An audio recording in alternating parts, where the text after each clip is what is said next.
Hey folks, how's it going in communication land? How are you?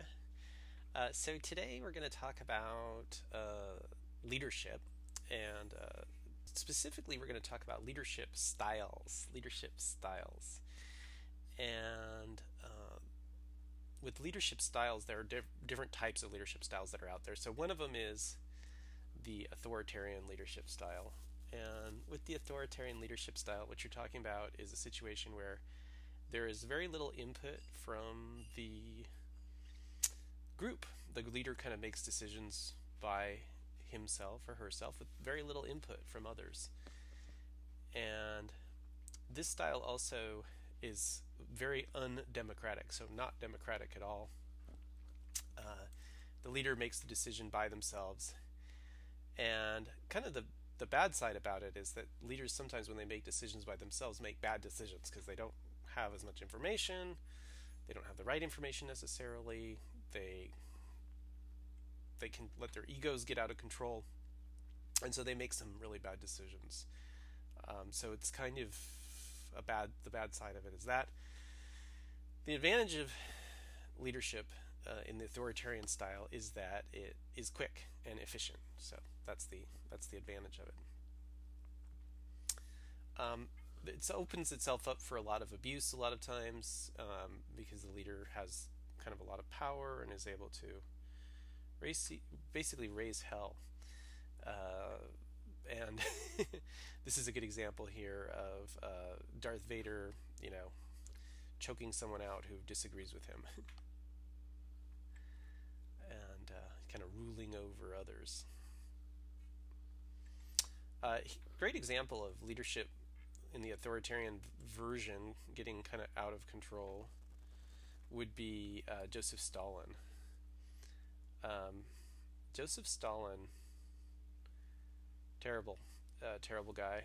He was the leader of Russia for many years, and he would make decisions by himself. And one decision he made by himself was to turn the whole country into an agricultural method, which there's nothing wrong with agriculture, but they wanted to turn the whole country agricultural. And so he would turn the librarians into farmers, he would turn the accountants into farmers, everybody was a farmer, and then he would force them to do agricultural methods that didn't really work. So he had them do just crazy stuff, absolutely crazy stuff, like planting plants too close to each other. Chairman Mao did the same thing actually in China. So feeding the plants beef broth. There was just all sorts of unique and nutty methods that were used. And he also invested in a lot of pseudoscience and bought a lot of equipment that didn't work from other countries, and then was indebted to them, and then starved his people in order to feed them, in order to pay everyone back. And it was a good example of how not listening to other people's ideas and having kind of a marketplace of ideas is a problem. So Joseph Stalin was not a good leader for sure, for that reason, and he was an example of authoritarianism gone wrong. There is a time when, however, authoritarianism does pay off, or it rocks, if you will. And here's looks like Gene Simmons' guitar being held by Darth Vader. Certainly on a baseball team, you can't have everything being completely. It's really hard to have everything be democratic on a baseball team. Like if the head coach on the Giants needs people to quickly do something, they don't have time to have a discussion. So it's efficient. And also in the military, a lot of times it's good to have authoritarian leadership style, as long as it's not an abusive authoritarian leadership style, where if people are shooting at you, you don't really have time to solicit everybody's opinion. So that's the authoritarian leadership style when it works. The next style is known as the laissez-faire style, and basically with this style you have a situation where you have very little leadership. It's almost like non-leadership leadership. The leader's just off on the side, maybe providing some guidance occasionally, but in most cases just letting people do their own thing. And yeah, so it's awesome. and if it works, if it's right. This I remember I went to Apple Computers in the 90s once, and I noticed that they were using a laissez-faire leadership style. It only works though if you have like people who are very self-motivated and can kind of manage themselves. If you have people who need guidance, it can turn into chaos very quickly.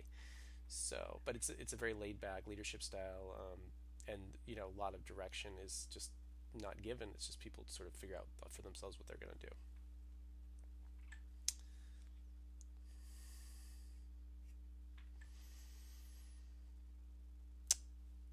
This is the Big Lebowski. He'd probably be a laissez-faire leader if he was ever a leader. Um, Even though, like, basically on the baseball team, there's a leadership style that's very authoritarian. Occasionally, you have a player who maybe has a little bit of a laissez-faire style of leadership within like the subgroup, and that would be Hunter Pence probably on the Giants. Okay, and then the next style, which is probably the most famous here in this country, is the democracy style or democratic style. Now, with the democratic style, basically what you have is like input from different people, and everybody gets to say their opinion. It's awesome. It's great. There's a lot of advantages to it. Kind of a disadvantage of it, though, is that I guess with the democratic leadership style, it takes a long time to make decisions. Sometimes it can take forever. But what is great is you get lots of different people's opinions. You have lots of information, and people are very dedicated to these ideas because they've gotten to have some say. So it's it does take a long time, and we've seen that in this country, but it's worth it usually. But it does take time. So people, while think people are waiting for things to happen, sometimes it takes too long to get things done. Um, and I think Barack Obama was a good example of a great Democratic leader. Here he is with Steph Curry. Having said that, you know, there's Donald Trump. It doesn't always work. Sorry about that. Let's go back to this. So the assumption is that with democratic leadership style is that people are going to actually vote and study the issues, and that doesn't always happen. So Donald Trump is sort of an example of where people were not fully hadn't taken the time to really investigate all the issues and all the thought things, and they are also operating from a lot of misinformation as well. So for democracy to work, people have to vote, and people also have to inform themselves of the issues. So that's one downside of democracy, is that people don't put the time in. So it can be frustrating. So those are your leadership styles: authoritarian, laissez-faire, democratic, and yeah, there it is. So hope you enjoy those. Let me know if you have any questions.